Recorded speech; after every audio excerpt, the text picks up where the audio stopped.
मेरे दोस्तों, आपका बहुत बहुत स्वागत है बिग बॉस 18 के आज के अपडेट में। आपको बताऊं क्या क्या हुआ रहा, क्या क्या होगा। सबसे पहले बता दूं कि भाई घर में गाना बजता है, सबका थोड़ा बहुत टास्क वास्क बातचीत ऐसे करते रहते हैं। फिर भाई मीडिया राउंड की शुरुआत होती है और फिर भाई दंदनाते हुए सवाल आते हैं विवियन के पास। ज़्यादातर सवाल विवियन डिसेना के से पूछे गए। उनको गेम को लेके, स्टैंड को लेके, पहले तो वो चुम वाले टास्क को लेके कुछ सवाल पूछे गए कि उसमें आपका स्टैंड नहीं दिखा। कौन सा विवियन रियल है और कौन सा विवियन गलत है, क्योंकि तीन तीन जगह पे उनके तीन तीन अलग अलग रूप दिखे ना। पहले चुम से पहले वाला अलग दिखा, बाद वाला वीकेंड के बार वाला अलग दिखा। उसमें भी विवियन ने जस्टिफाइड किया कि भाई जो स्क्रीन पे दिखता है वैसा होता नहीं है। और फिर भाई एक रिपोर्टर ने ये भी पूछा कि अविनाश जो आपके पीठ पीछे बातें कर रहा है और भाई करण के साथ बैठ के एक नया गठबंधन बनाने की कोशिश कर रहा था, उससे रिलेटेड भी अच्छा सवाल पूछा। तो उस पर भी विवियन ने अच्छा ही जवाब दिया कि मेरी और उसकी जो चौबीसों घंटे में बात होती हैं वो अलग होती हैं, जो आपको दिखाया जा रहा है यानी कि टीवी पे दिखाया जा रहा है वो कम दिखाया जा रहा है। तो फिर एक बार में करण भी कॉन्ट्राडिक्ट कर देता है चीज़ों को। और जो वो उसकी दोस्ती को लेके थे वो भी सवाल जवाब पूछे जाते हैं। शिल्पा जी से भी पूछा जाता है कि आप भाई संत नहीं है, संतों का शो नहीं है। वो भी काफ़ी अच्छे सवाल जवाब पूछे गए शिल्पा से भी। शिल्पा भी अच्छे से जवाब नहीं दे पाई। तो भाई इससे पता चलता है कि वो रियल में गेमर नहीं है। और ईशा को भी एक रिपोर्टर ने भाई चुगली आंटी कह ही दिया आके। लो भाई, लोगों की इच्छा पूरी हो गई। इतनी चुगली करी जितनी भाई उसने गलत चीज़ें जो उठाई थी। चुम के पीरियड्स को लेके भी कुछ जो उसने गलत यानी कि अनसेंसिटिव बातें कर दी थी, वो भी उठ गई। सारा भाई किया कराया है जो बिग बॉस वाइट वॉशिंग करके बैठा था ईशा की, बस सब सारे सवाल ले लिए गए।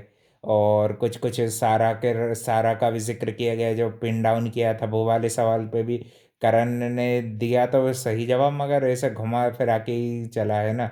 और एक चीज़ में विवियन के अगेंस्ट में भी बोल रहा था कि तो विवियन के अगेंस्ट में भी जब कोई चीज़ें बोली जाती हैं तो अविनाश उस पर कुछ रिएक्शन नहीं देता, उल्टा सपोर्ट ही कर देता है। तो उस पर भी करण ने बात पलट के बोले थे कि तू ऐसा विवियन के खिलाफ ही बात कर रहा था। और रजत का जो ये धमकियाँ देते हैं, पाड़ने की बात करते हैं, ओवर कॉन्फिडेंट में दिख रहे थे, उसको लेके भी काफ़ी अच्छे सवाल जवाब पूछे गए। उस पर रजत ने भी कुछ जितना भाई उसके स्टाइल का था उसने काफ़ी अच्छे सेटिस्फेक्शन वाले जवाब दिए। ज़्यादातर सवाल विवियन से पूछे गए, करण से पूछे गए। और दो चार अच्छे कठिन कठिन गुगलियाँ ईशा पे भी मारी गई, वो भाई कल भी चलेगा हमारा मीडिया राउंड। और शिल्पा से भी काफ़ी अच्छे पूछे गए, तो वो भी उसमें जवाब देती हैं कि हर चीज़ को एक ही तरह से नहीं खेला जाता है। और जो वो ने 50-50 डे वाला है उनका स्टेटमेंट था, उसको लेके भी रिपोर्टर्स ने काफ़ी अच्छे सवाल पूछे। एक भी रिपोर्टर्स ने ये भी पूछा कि आप अपने आप को लाडला जस्टिफाइड आप नहीं कर पाए हैं। वो काम्या पंजाबी ने भी जो आके बोल के गई थी और भी चीज़ें हुई कि आपके वेल विशर्स ने आपको ये सब बोल के गए कि आप इसको जस्टिफाइड कैसे करेंगे। तो वो भाई बोलता है कि वो भी उसमें भी उसका जवाब मेरे को सही लगा विवियन का भी, कि जो बाहर और अंदर के देखने का फ़र्क है वो अलग अलग होता है। और साथ ही में उसने बहुत सारी चीज़ों को अच्छे से एक्सप्लेन भी किया, ऐसे किसी भी सवाल जवाब से ऐसे भागे नहीं। और पहले रिपोर्टर ने उसको अच्छे से एक्सप्लेन करके समझाया। और भाई ये एक और रिपोर्टर भाई इसको भाई ये भाई ये नेजी से भी वो आड़े टेढ़े सवाल पूछा, तो ये बोल रहे थे उसके रजत से कि भगवान का डर नहीं है भाई, ये इसको डर है कि नहीं भाई ये कहीं पिट ना जाए। और एक जो रजत की मम्मी का बाहर का भी स्टेटमेंट रहता है कि प्रधानमंत्री बनाने चाहती, वो तो भाई उन्होंने मजाक में बोला होगा, वो ये चीज़ बोला रजत ने। और भी चीज़ों का कशिश का भी स्टेटमेंट करण से पूछते हैं कि जो सबसे बड़े गेमर और झूठे आप ही हैं, है ना। खतरों के खिलाड़ी वाली चीज़ जो क्रिएटिव का काम करने लगता है करण, उसका भी सवाल पूछा कि। और चुम से भी पूछा कि आप करण के बिना कैसे आगे बढ़ी और ये। तो उसमें भी चुम ने भी सेटिस्फेक्शन वाला जवाब दिया। और थोड़ा बहुत चुम को जो सपोर्ट मिला सबका, उसका भी तारीफ वारीफ भी हो गई। थोड़े कठिन सवाल नहीं थे चुम के लिए, ऐसे ज़्यादा कठिन उसके लिए थे नहीं, है ना। और करण को जो ओवर कॉन्फिडेंट है उसको लेके भी पूछा। तो करण का कहना था कि जैसे वो अपब्रिंगिंग से आता है और भी चीज़ों का बताने लगा, वो भी अपने जो कि जिस तरह की परिस्थितियों से आता है उस हिसाब से वो ऐसा हुआ है कि नहीं, कि भाई स्ट्रांग ज़्यादा बनने के चक्कर में। और भाई रजत के जो बाल काट दिए थे वो भी, उससे भी एक रिपोर्टर ने सवाल पूछा था, उसने बोला कि वो तो मैं काटूंगा। तो भाई करण भी मजाक में बोलता कि मेरे तो भाई झड़ने भी लगे अच्छा है भाई, पूरे जड़ जाएंगे। उसने बोला नहीं कि वहां पे अगर चाहत की जगह कशिश रहती तो उसको भाई टकलू कर ही देती। और भी चीज़ों में काफ़ी अच्छे कंट्रीब्यूशन पे चीज़ों पे।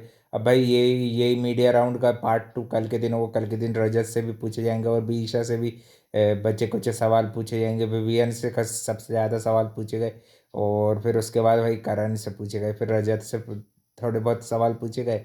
रजत क्योंकि भाई स्ट्रेट फॉरवर्ड जवाब दे देता है तो उनको भाई ज़्यादा मज़ा नहीं आता, उनको ऐसे घुमावदार, और जिसको भाई आगे बढ़ाना चाहते हो उसको ज़्यादा सवाल पूछो। अब देखते हैं भाई कि बीच में रोहित शेट्टी या कोई और आते हैं क्या अपने नेक्स्ट शो के लिए, या नागिन 7 के रिलेटेड कुछ प्रमोशन होता है क्या, है कि नहीं। देखते हैं भाई अब और कौन कौन आता है लास्ट वीकेंड के बाद में, फिनाले से पहले कुछ कुछ चीज़ें एक्सपोज करके जाते हैं क्या, है कि नहीं। देखते हैं उससे वोटिंग पे क्या असर पड़ेगा।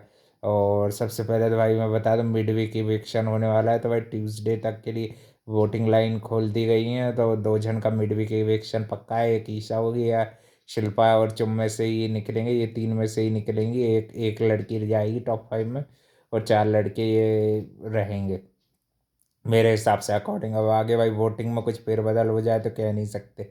रजत विवियन की टक्कर होती दिख रही है, और करण की भी हो सकता है दे दे, है कि नहीं। जिस तरह से गेम खेला है उसकी, तो भाई उसने विवियन के खिलाफ भी कुछ ऐसा जहर वाली गलत चीज़ नहीं बोली। कल के दिन भाई ये लोग बग्गा की स्टेटमेंट को मिक्स करके बोल रहे थे कि विवियन ने ऐसा बोला कि ए लिस्टेड एक्टर में इसकी गिनती नहीं होती और ये और वो। भाई मेरे ख्याल से बोला भी होगा तो बहुत पहले बोला होगा, और गुस्से में बोला होगा जब इसने कुछ ननंदगिरी की हरकत करी होगी। है मेरे ख्याल से, मैंने तो नहीं सुना विवियन को ऐसे स्टेटमेंट देते हुए। ये जरूर बग्गा पाजी की स्टेटमेंट या गुणरत्न जी के स्टेटमेंट को ये मिक्स मैच करके सुना रहे हैं भाई उसके लिए सवाल में। मेरे ख्याल से बिग बॉस भी इसको फटकारेगा, रिपोर्टर को ये गलत सवाल पूछेगा तो, है कि नहीं। और और भी हमने देखा कि अच्छे अच्छे सवाल पूछे गए, कुछ कुछ कंटेंडर ने अच्छे से जवाब दिए। शिल्पा का पहले से वही गोलमोल जवाब था। ईशा भी अपने आप को डिफेंड करने की कोशिश करती, मगर कि वो रिपोर्टर ने अच्छी धो दी भाई उस ईशा को। पूरा सीजन में जितनी गंद फैलाई है ईशा ने, जितनी भी वो कारनामे किए हैं वो सब उसने भाई मुंह पे एक्सपोज कर दिए। उसको भी उसने अच्छे से डिफेंड करने की, पॉजिटिवली लेने की कोशिश की। और भाई बोल रही थी कि ये सब उसने पहले हरकतें की है, हाँ वो एडिस थी जब ज़्यादा करती थी, और उसके बाद सुधार भी है।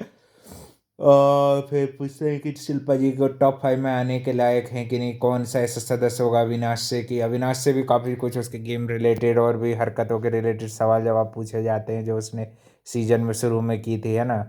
रजत से पूछते कौन सा ऐसा कंटेंडर होगा कि जिसने ऐसी कोई हरकत की आड़ी टेढ़ी वाली, तो वो शुरू शुरू में अविनाश करता था जो कि सही लगा। शिल्पा के लिए भी बोला कि भी जो बदतमीजी करते उसको रिलेटेड भी, उसको उसमें भी रजत भाई हमेशा खुद को जस्टिफाई करने की कोशिश करता है, अपनी गलती कभी एक्सेप्ट नहीं करता अंदर से, है कि नहीं। ये उसका नेचर है। और अब भाई देखते हैं कल के दिन और किन किन की बैंड भाई आएंगे, ये मीडिया वाले हैं ना। वैसे मज़ा तो आया भाई सवाल सुन के, ऐसे सवाल तो सलमान खान पूछते तो और मज़ा आता, है कि नहीं। और भी अपडेट के लिए channel like comment share subscribe कर देना भाई लोग। थैंक यू फॉर वॉचिंग, मिलते हैं कल एक नए अपडेट।